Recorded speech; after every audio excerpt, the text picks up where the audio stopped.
Okay, Nancy, and Nancy, animal lover Kogel, how are you? What up? I'm great and thoroughly loving this and really Oh, it as usual.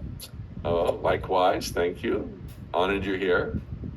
Thank you. My question is, if we look at the Bible sort of in the way that you usually do, with lots of outreaches and branches, and if Genesis 1:29, when God says, I've given you every seed-bearing fruit, every fruit-bearing tree, and every herb, everything that grows on the face of this earth, and that'll be as food for you.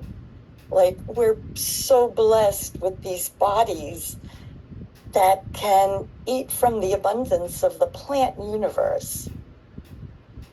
Would you think it and eating plant food, grains, beans, legumes, mushrooms, fruits, veggies, makes us strong and healthy and vital because it's alive. It's not death. It's not a dead body. It's not milk meant for a baby cow or eggs. It's so alive. If that's natural, if that's God's maybe first commandment, I've given you this, that's what your body's made for. Mm-hmm. Would you think that maybe Adam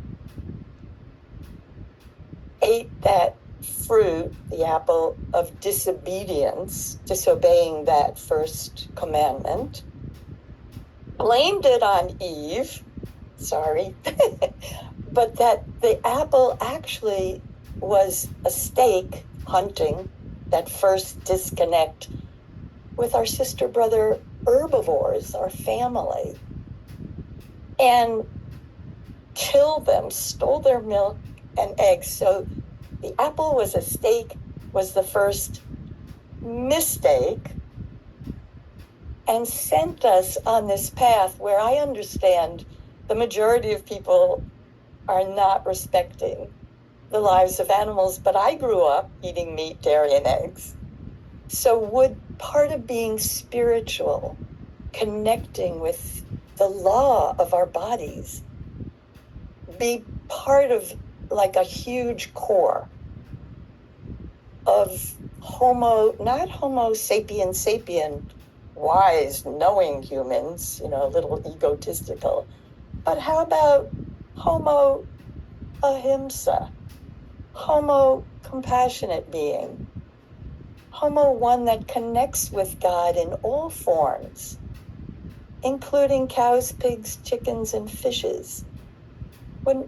Might that be a core of our spirituality?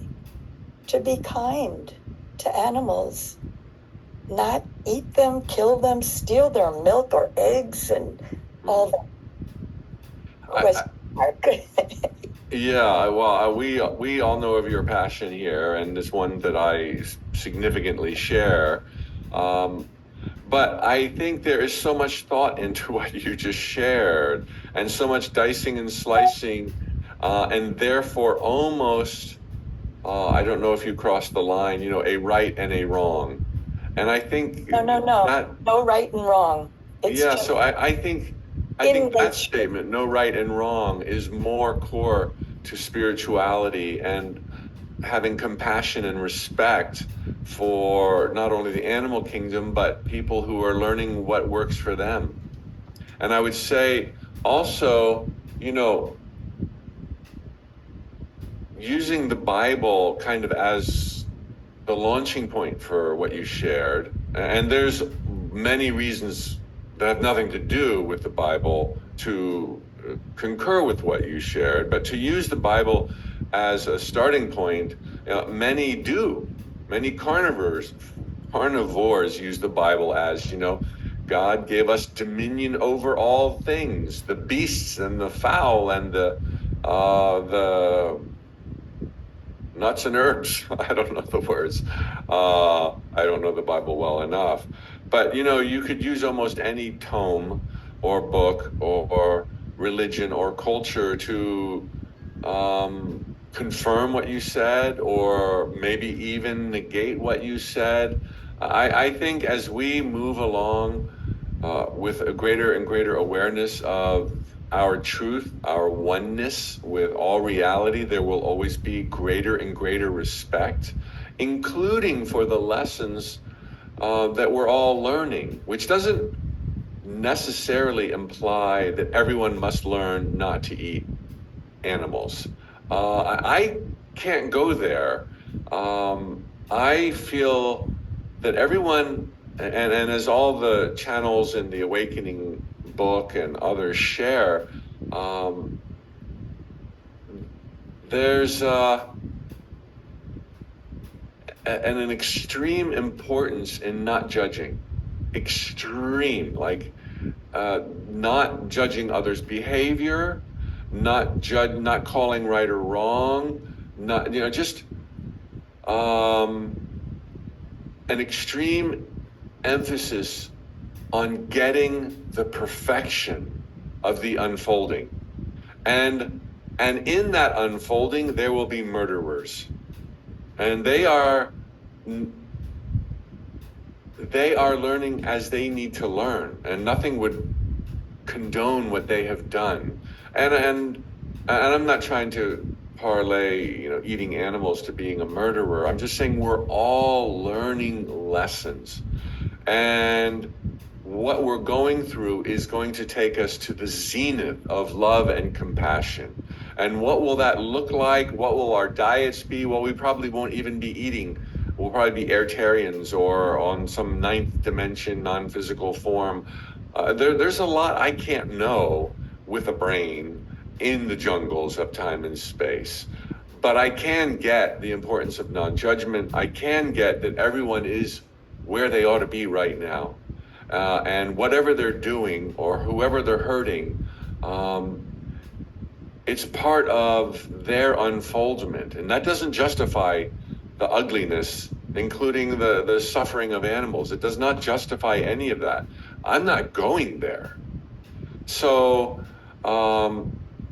I remember what the council said in my book with Sarah Landon, The Dream, the Journey, Eternity, and God, because I asked some questions rather like yours, Nancy, like, is there, I didn't say, is there a right or a wrong? And you didn't go that far to ask that question or make those implications. But I remember the council said, after the council completely painted a picture of compassionate understanding where people do consume animals, and that the animals in those realms were appreciated and blessed by those who consume them, and in a sense, maybe just humans putting words to it, understood their important role in the ongoing evolution of life on Earth, just as the big fish eats the little fish. The little fish suffers, but it's part of it, and the little fish is still alive and is still doing well, and it knows its part in the food chain, if you will.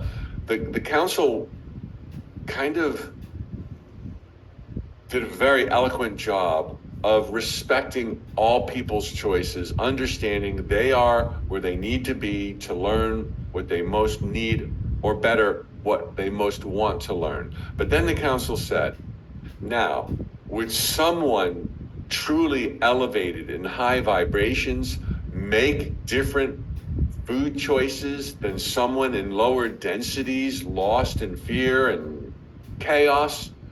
Yes. But even then, they didn't say they would quickly become vegans. He didn't say that. And I don't think it's ours to say. I think every one of us is on a very unique path. And we're all on a path towards more love and more compassion. And will our diets change? Absolutely. To exactly what? You'll wait and see. And so in the meantime, the love and the compassion that stirs in your heart, Nancy, for our brethren, winged and furry, and likewise is beautiful and a light for all of us. But to dice it and slice it in, was it the first sin? Is it the real sin? Is there wrong being done? Is like, right now, I got to deal with Mike Dooley and get Mike Dooley's heart beating straight and it has been, and get Mike Dooley loving more and get Mike Dooley happier more. And I think if we all did that, that would remove, the original sin, which to me was looking at matter as if it was reality and biting into that apple, even though it was a thought form. And then we do that every day. We commit the original sin when we think that we are merely human and we neglect that we are love beings. And that's what will really light us up. Okay, Nancy, much love to you. Thanks for your passion and for being there. I know it's not easy.